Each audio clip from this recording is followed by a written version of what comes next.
Jazz Charlton, it's like this. Okay.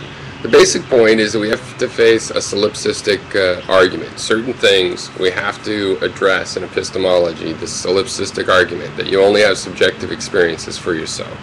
So when you have cognitive terms that relate to these subjective experiences where you have knowledge of the subjective side of them, you have to figure out, well, how are you going to possibly grant these things to other people? You can never double check by feeling for them that they actually have those kinds of feelings.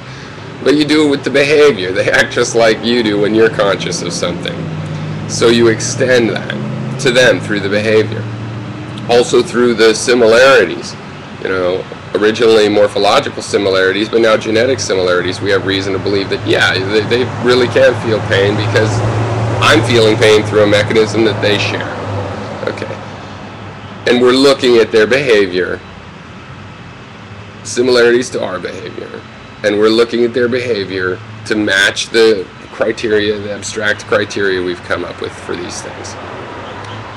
So I know you're conscious because I see you interact with things. I can see you be conscious of me and change your behavior as a result. I can see you be conscious of the things you're working with. I can get a notion of even the idea you're having based on watching your interaction with something that I can see you're conscious of.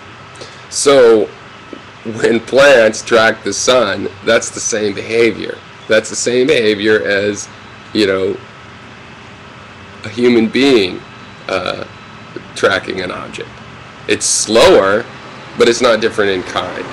Okay, it's not going to have neurological. Plants don't have vision. They don't have high speed. You know, the lack of a higher speed communication system in their biology means that they can't be aware of certain things that happen at a speed slower than the resolution of their biology.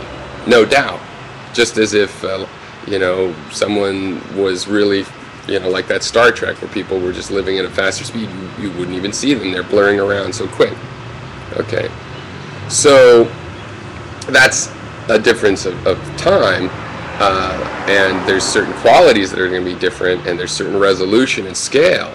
But that all just leads us to figure out, well, what are they conscious of? We can see lots of things that they're not conscious of, but there's still some remaining. For example, they seem to be aware of the sun.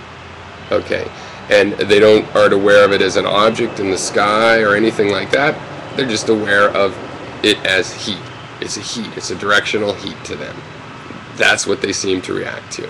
So that's what I'm saying.